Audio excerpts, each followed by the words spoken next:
give you a word of encouragement. One of the things I believe in doing, I believe in being consistent in something you're pursuing.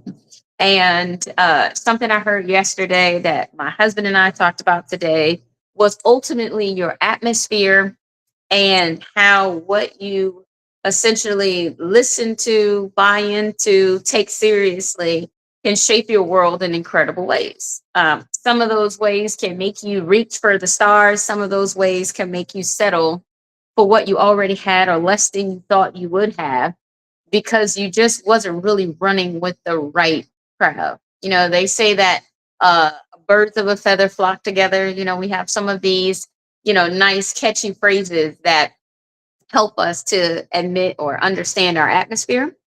And I want to show you too that for some of us, we are coming from really, I call them sketchy. Good morning, Bishop. How you doing?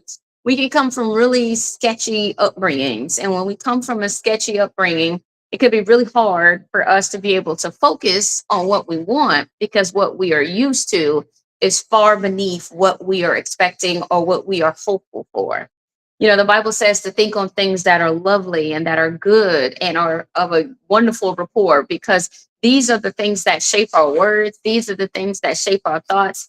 Says, so as a man thinketh, so is he, so is she. So if you are thinking, some of the worst and perverse and detrimental and, less than, lack of, and all these types of thoughts, is it really a wonder that your atmosphere is shaped by them? Okay. So if you have been in this mode where you're like, man, I really want to do something good. I really want to get somewhere this year, but you're finding that it's looking like last year and the year before that and 5 years prior, I dare say your atmosphere is one of the biggest things you're really going to have to look at. You're going to have to look at what are you thinking on? What are you seeing or not able to see? And this is costing you, meaning you are now believing that what you see is all that there will be. Okay. And for some of us, what we are seeing and what we've experienced is far beneath what we ever hoped for. We may be hoping for a great job, stability. I mean, stability is something that some of us never knew growing up. And now that we're adults, we're like, man, all I really want is to be what? Stable. And sometimes in desiring the stability, we can pick people, we can pick ideas, companies, all kinds of things that will look like stability, but it's still not what you actually really want. It's just what you felt you always missed or you need. And I want to show you that everyone in your atmosphere or everything that you may allow to be attracted to you and stay doesn't necessarily have your best interests at heart. Okay. So one of the things me and my husband were talking about today are songs. Now I know songs have a easy way of kind of just breezing into our worlds. We don't always realize how they impact us. We may hear it and not think about it again. And then sometimes we sing these songs that actually shape how we are experiencing life and sometimes how we are not really paying attention. And some of the songs that we were talking about was what was the one? I'll Be Watching You. Many of us were singing the song because we enjoyed the finesse of the singer. We enjoyed the way they sang the song. Maybe it's the beat. A lot of young people, a lot of people in general is like, oh, I don't really like the words. I just like the beat or I just like this. So there are elements to certain songs that we grab a hold of and then we don't really realize what we're speaking because we're singing the songs. And in that song, as we got older and we start reflecting on lyrics, we're like, wait a minute, that guy was a stalker. But we're singing the songs as if it's something enjoyable and endearing, but it's really something a bit more sinister and creepy. And we're wondering why we're attracting these things. And I would say it's the same thing in our everyday lives. We're saying things that we're not realizing how much weight they're carrying throughout our lives. We're saying things like, oh man, I'm just so stupid. Or I don't understand why I always keep picking this. I don't know why I keep doing this. Man, I can't do right for doing wrong. We say things like this and we think that, oh, I'm just talking, but really you're shaping.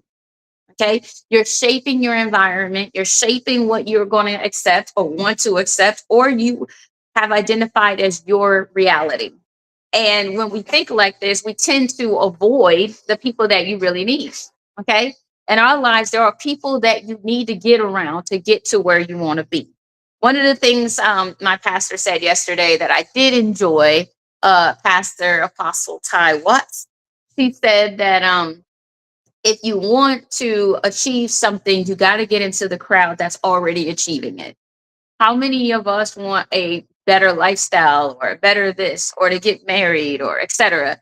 Well, I will say if you do want to become married, you probably should hang out with people that are married so that you can understand or watch or, see what they're doing and see if it's something you're willing or wanting to do. Because for some of us, we really don't actually want to be married, not in our actions. We want to get married in our thoughts and in this fantasy world where everything goes the way we would like for it to go. But too often, life doesn't quite do that, right? Life is what it is. And when we find out, oh my gosh, you mean to tell me I have to compromise? I don't want to compromise. You mean to tell me I have to ask someone something or communicate with them or let them know what I'm thinking before I do it? I can't just be me or do me. No, you can't. Not if you want a healthy relationship. Yes, you can try to act like you're single, married, but you're going to find out real quick it doesn't work.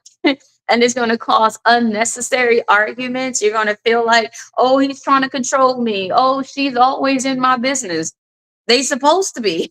Y'all a team. If y'all are becoming one flesh, how is that going to happen? And you don't want to communicate what you're thinking, and they don't feel like they owe you anything. And but I thought vows meant you both were committed to this thing. And so when we don't have the right mindset because we have not been around people that have not, I don't want to say have been selfish. Some of us grew up with selfish people and we'll call them that. Other people have been focused on what they're focused on, and it isn't marriage. So when you're using them as your example, they may be great examples for how to grow your business, but they may not be the best on how to live your marriage. Okay. So I know for a lot of us, we're picking up mentors. And I want to let you know there's nothing wrong with a good mentor. But you want to know that one person is not necessarily going to be your replica. Meaning, you might see one person that's doing extremely well in an area, and you're like, man, I want to be them. I want to learn from them, and da da da da da. And then you're going to realize, damn, but they don't really get along with their children. Ooh, I don't really like that part.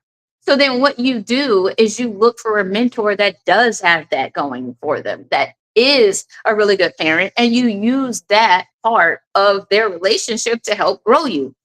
It takes a village to raise a child. We hear it, we've heard it, but all of a sudden as adults, we only need one person. We only need one pastor. We only need one this, one that. I mean, there's only one God, but he's bigger than everybody and he's not human. So he kind of really eclipsed our normal mentor concepts. But I want to let you know, for people that are going to mentor you in your life, you want to look at the people that are going to speak to certain areas of you. It doesn't mean that you are going to be this weird, dual dragon, with all these heads going on, but it does mean it takes a village to raise a child, and it may take a village to help you live the life that you were born to live or you want to experience. And it's all right. It's okay if your mom taught you one thing, but your stepmom gave you something else, and they're not in competition. I know a lot of times we're like, oh, that's your, this is your stepdad and this is the one that's doing everything. And then forget about your dad. But your natural born father still carries certain things, certain genes, certain ways that we may not like. But if they are a part of your children's lives, them being able to speak to that will help your child. So sometimes we have to put ourselves aside so that our children get the best from both sides instead of focusing on someone feeling left out or intimidated because there is someone who's bringing something to the table. If anything, we should be celebrating people that want to give more instead of judging and saying, oh, you know what, get that person away from them. Thank you so much, Alan. Get that person away from my son, or get that person away from my daughter, or why are you trying to replace? No one's trying to replace you. First of all, if you think you're replaceable, you've really missed it. Okay, because no child is sitting here looking at how they can replace somebody they love and care about. If anything, they're looking at how they can learn from someone that's not their parents. And Lord's willing, they're looking at people that really should be able to impact their children, not people that honestly is going to take them left. So if your auntie can help you stay right, celebrate the auntie. You might want it to be you. And for a season, it will be you. But as they start maturing, there are going to be other people that start to have influence. Okay. We hear influencer all the time on the internet, social media. I want to be an influencer. Sounds really good. The question is how are you going to be influencing people, and what are you wanting people to get out of what you're actually talking about or people that are watching you? Some of you are incredible influencers and don't even know it because no one's celebrating you or pumping you through the internet channels. But I want to let you know it's not just about what people are picking up that you are broadcasting, but it's about people that are watching you that don't say nothing, but they start acting like you. That means more. People can quote you and you can be a fantastic trend. Hey, thank you, Martin. But if you want something that lasts, you want to be able to teach someone something that builds you a legacy that will continue to go long after you're gone. And you have to be around people that think like you do. Because if you are around people that don't think like you do or are not thinking on the level you want to get to, you're going to find out real quick it's going to feel like you can't do it. For some of us that are like, man, I really want to change my life. I really want to get out of debt. I really want to do all these things, but all your friends are in debt. All you see what I'm saying? So if all of y'all in debt and none of y'all want to have the same mindset of getting out, then you're going to justify your debt. You're going to make it normal. You see, it's normal. Why are you acting like that? Everybody's broke. That don't mean I want to. That don't mean what? You want to be broke. That don't mean you want to be single just because all your friends are single. You may want something else. And if you want something else, you want to check your atmosphere. That's the number one thing I want to encourage you to do is to check your atmosphere. One of the books that I wrote is this one. Okay. It's Embrace Your Crown. You can go to embraceyourcrown.com. You can order the book, it comes signed, or you can go wherever books are sold. In this book, I have a chapter called Atmosphere. And I wrote it because some people that are real close to you are the people that are your biggest oppressive person in your life. And in this particular case, it was actually my stepdad at the time. That was one of the biggest people that you would have thought would have been like so exciting for me, but was the worst for me. And in this particular example, I was in production school. And this is, by the way, page 114 in the book, if you're wondering where I'm at. In this particular case, I was in production school. I wanted to be a producer. I wanted to go into television production, and I was. The only thing was, when I was in school, I was learning a lot about technology, what cameras are the best, and all this other stuff. And him seeing me do something for myself, he wanted to match what I was doing, even though he wasn't going to school. He wasn't learning nothing. And this is why I want to tell y'all this too, because some people in your world are watching you, and instead of them celebrating you, they're trying to figure out a way to compete with you and show you how what you're doing is not really a big deal. And it's just a slick way to undermine your efforts. Okay. And I want to show you this because when you realize it, it will help you to understand why people act the way they do and for you not to take it personally. So when I was in the school, I decided to buy this camera because I knew I needed a camera in order to do all the stuff I wanted to do. Ultimately, I wanted to start a business. I was looking at shooting weddings. I had all of these ideas, but I realized I needed my own equipment. So then I decided that I was going to buy a camera, and I started researching it. So he sees me researching all these cameras, and he decides I'm just going to go buy the camera. So he thought him buying the camcorder he thought I would want or like was going to essentially have me to let him basically invest in what I was doing.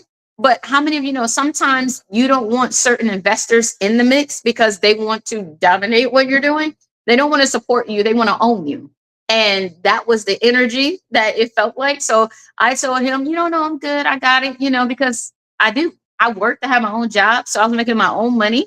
And in my head, even though I was probably 16, 17 around this time, I knew I could do it. And I didn't want someone to do it for me because I wanted to learn this for myself. There are going to be certain things you're going to want to learn for yourself. And there's nothing wrong with that. And I want to encourage you, if this is what's in your heart, learn it and apply it. And as you go through challenges to get it done, celebrate your growth because that means you did it. That means you built your own grit. Nobody can give you grit. You got to earn it. You got to develop it. You got to know how to encourage yourself when everything around you looks scary and not what you want. You got to know that it's worth it. And so that's what I was telling myself. So when he got his camcorder, he was all excited and all that. And I was like, congratulations. I'm glad you got a camcorder. And he was like, oh, you want this? You want to use my camera? I was like, no, I'm good. I got it. I know I have a plan. All right.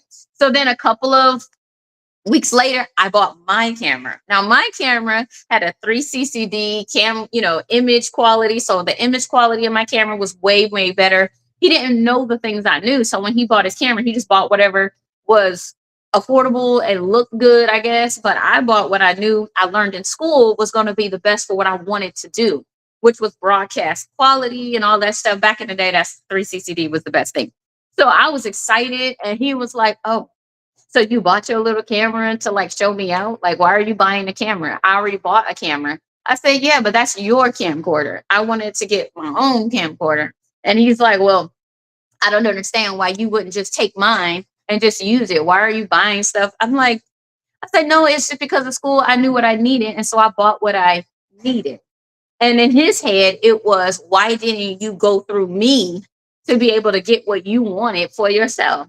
And some people around you are going to want you to go through them to get something for yourself. And I want to let you know that isn't the only way for you to achieve in life, is to allow someone else to have the thumb on your neck, to tell you you got to borrow the money from them, to tell you borrow my stuff. Because guess what? When they don't like you, when they feel some kind of way, they're gonna what? Take what they say you can use, and now it's something you are penalized for, or it's something that someone else is controlling. And in controlling that, they control you. So it's good that you learn to get things yourself, because then that means you own it outright. And I knew that. So when I did it that way, it was crazy. Like the way he would respond, the way he almost wanted to be combative and fight over something that had nothing to do with him. And some people are not going to like that you are going to move your life ahead, and it has nothing to do with them.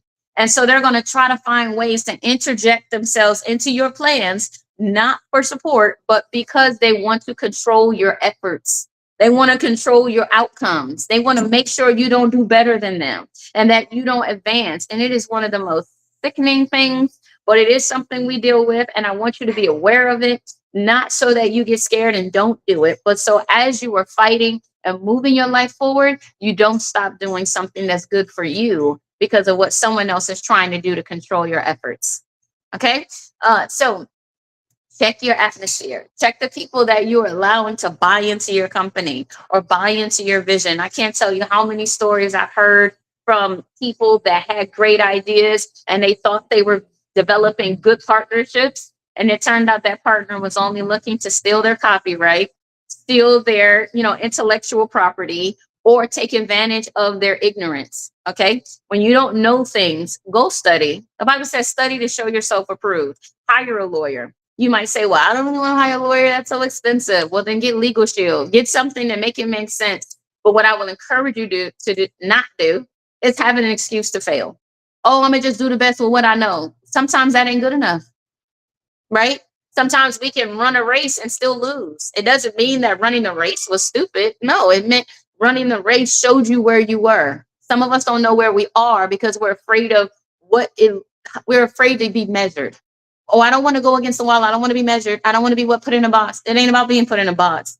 It's about knowing the real, not what you hope for only, but balancing it out with what you know. Because when you know something, you can fix things. But when you're unaware of the fact that you have a problem or something you want to work on, then you're going to quickly start realizing that, "Oh my goodness, I could have learned this, 3 years ago, if I would have only seen this sooner." So get around people that can show you something that you may not see about yourself, because this will help you to fix what you want and get you around the people you need to be. Remember, your atmosphere, the people you hang out with tend to become the people you start to become like. And if you don't like all the people you hang out with on a regular, meaning their personality, their lifestyle, the way they spend money, the way they talk about people, if they're gossipers, then you may want to start looking for people that can match your energy. Okay? Match your energy. I know for some of us, we're like, "What does that mean? Match my energy." It means get around with people that are doing what you would like to do for yourself. Get around people where they can help you to elevate. Get around people that have already what you want to have, and they can show you a way, not your way, because your way gonna be different. Not two people are the same. Even if we have the same identical twins, are still what? Different. So if they're different, the rest of us, we ain't gonna look exactly like someone else. Be okay with that. Okay. Some people are going to give you a piece that will help you advance. Another person's going to give you another piece. The Bible says it best. It says we what? Hear and learn in part. Okay. So if we're hearing and learning in part, that means that there's always going to be more. And that's the good part about life. If you're still alive, there is still more that is in store for you. So allow yourself to grow today. Allow yourself to advance today. Allow yourself to be you and to become the you want to become, and don't give up. I know a lot of people, like I said, there are going to be people that are going to try to rain on your parade. Don't let them. There are going to be people that will tell you you can't when you can. You just need to make sure you get around people that can believe in you and see your flaws and not count it against you, but count it as a means for how they can help you. Okay. And this is what made me start my companies. This is what made me start writing. This is why I have 64 books and I'm still writing and looking to publish them, is because I realized that I enjoy helping people to get to where they want to be. I love telling people and showing people how you have a story to tell, and telling your story can help develop other people that are looking for you to be their mentor, their advocate, or someone that can just have a conversation with them through your book. Okay. And if that is something that you've been wanting to do, I want to encourage you definitely to look at KLE Publishing. Okay. KLE Publishing has published all of my books, and their website is klepub.com. And when you go there, there are two ways they can ultimately help you to tell your story. One way is they can either show you and encourage you and coach you to get your book done. And the other one is through services. And for services, ultimately, you can go self-publishing or traditional. Traditional just means that KLE Publishing will consider your book and invest in your book to offset or reduce your publishing costs. So they'll save you money and help you to market and get things going so that you'll be able to sell your book, which I think is a great plan. Or with self-publishing, you own everything and they set everything up for you, and then they work with you as a business partner for whatever you may need after that, which I love. So when I first started publishing, this is the reason or how ultimately I started selling books. I've sold books in over 12 countries, and I'm still looking at selling more books. I'm not done publishing. And this book I do got to share though. This one right here, if you want to get a book that will show you how to do it all, if you're like, I'm the author, I'm going to do it myself, I'm going to save all this money, get this book. It comes in paperback and hardback. You can take a picture of it if you like. The name of the book is Write Anything Easily. And you can go to writeanythingeasily.com and order signed copies if you want them. Okay. But what I love about this book, it is in color. Okay.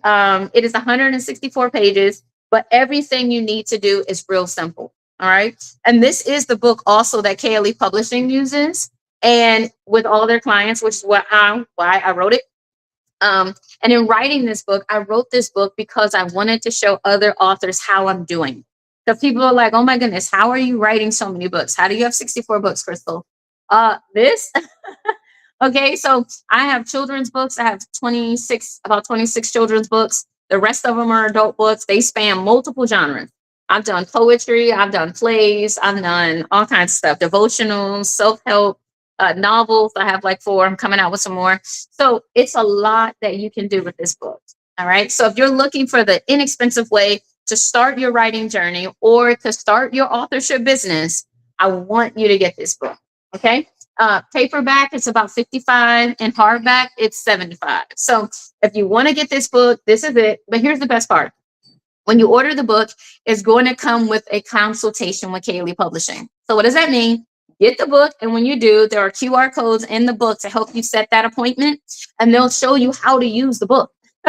Okay? So if you're like, man, I just wish someone could just talk me through this or help me see it, get the book, and KLE Publishing will help you do the rest. All right? So that's klepub.com. So KLEPUB.com is the website. You can go there, grab this book when you, if you want to go to writeanythingeasily.com, you can go there, order the book. And when you do, they'll set you up with the appointment and you don't have to use the QR. All of it will happen at once. Another thing I want to share real quick before I let you guys go and enjoy your fantastic day. It's about to start storming here in Texas, y'all. So I'm going to try to get off this technology so nothing go pop. But if you want to launch your business and you want to do it right, I wrote this book as well. Okay, so you can take a screenshot of it. Definitely, you can look it up, buy it wherever books are sold for sure. But in this book, also in color, it's 164 pages too. And it comes in paperback and hardback, same price, 55 for the paperback, roughly, and 75 for the hardback. It looks like this. All right. What I love about this book is for many of us starting our own business, we've never done it before. Okay. But a lot of us are expecting, these wonderful results, but we don't know one thing about business. We've never did a mission statement. We've never had to do a client avatar. We have no idea what a sales cycle or sales structure is, but we're expected to master it. And so I want to encourage you that if you are facing or looking to start your own business, you want to have a guide that can help you get there. You want something that can show you, oh my goodness, this makes sense. And in this guide, I'm going to show you how to do all the elements to initially start your business and how to do it right. So the name of this book, in case you want to look it up, is Go From Dreaming to Paid, Launch Your Business Right and Ignite Your Purpose. Okay, so it's a bit long, but if you go from dreaming to paid, that is the main title, or turnkey solution. And you're going to find that this book will help you. If you want to grab the book, you can definitely send me a message, DM, comment. You can find it that way. Or you can also get the book from my website, which is authorklee.com, or what is it? Turnkey. Wait, hold on. KLE turnkey.com. You can go there as well and get signed copies if you want them. Okay. But again, you can take a picture of this. You can Google it or search the book, but it works. It's fantastic. I use it. And KLE Business Concierge is our partner on the book. So if you need help just to get the stuff done and you don't want to learn it, you just want someone to build your website, build everything and then give it to you so you can manage it. Incredible book. And 3 more books are coming out in the series. I'm really excited about those. They're going to teach you how to do automation, AI, of course, and also how to do marketing and sales. Okay, so those are the next 3 books that are going to come out in this series. All right, but this is the one you got to do first, before you can look at marketing, sales, and automating your business. You got to know what your business is. All right. Hey, Jay, how you doing? Good morning. So yes, I want to let y'all know that if I can help you and answer any questions you have for me, feel free to drop me a comment, send me a DM, and I will get back in touch with you real soon. All right. If you need help with anything that I do offer, you can go to klehelp.com and you can see how I help a lot of people to write and sell their stories, get published, definitely, to launch different production projects, and basically coach them into where they want to go. So if you need a coach, I would love to talk to you about that and help you get where you need to be. And to my next live, y'all have a blessed day. And I look forward to seeing you real soon. All right. So have a wonderful day, guys. Happy Monday. Happy good week. And remember, look at the people in your atmosphere. Look at the people that you're allowing to speak to you and over you and for you, because not all those people are for you, as we learn. I'm sure keep living this life. And I want to also let you know to believe in yourself. I know sometimes we hear it all the time in children shows and we're like, okay, that's so childish, but it's so real. If you don't believe in yourself, one of the biggest dividers between a lot of famous people and non-famous people is not skill. It's not skill. Okay. Me and my husband was talking about this too. The most skilled athletes, singers, dancers, performers, this, that, and the other are not the people that we actually know. Too many times it's the people we've never heard of. Why? Because at some point they stop working. At some point they stop being dedicated. At some point they stop believing. At some point they didn't push themselves. At some point it may not just have been what they wanted anymore. It doesn't have to be something bad or negative or even failure. It's not what they wanted. My husband could have been in the NBA or NFL, wrong sport, but he didn't want to do it anymore. So for some of us, it's just our interest changes. And so I want to encourage you. It's not a bad day if you decide to do something else with your life. It's all right. Embrace that, run with it, and still accomplish what you set out to do, because you may meet the person you're looking for by being who you're supposed to be. And it doesn't have to always be what everybody else wants from you. Okay? Purpose is something that the Father gave to you, and you and the Father knows it best. And my husband sings that song all the time. Mommy knows best. But anyway, y'all have a blessed day. Y'all take it easy. Until my next live. Bye.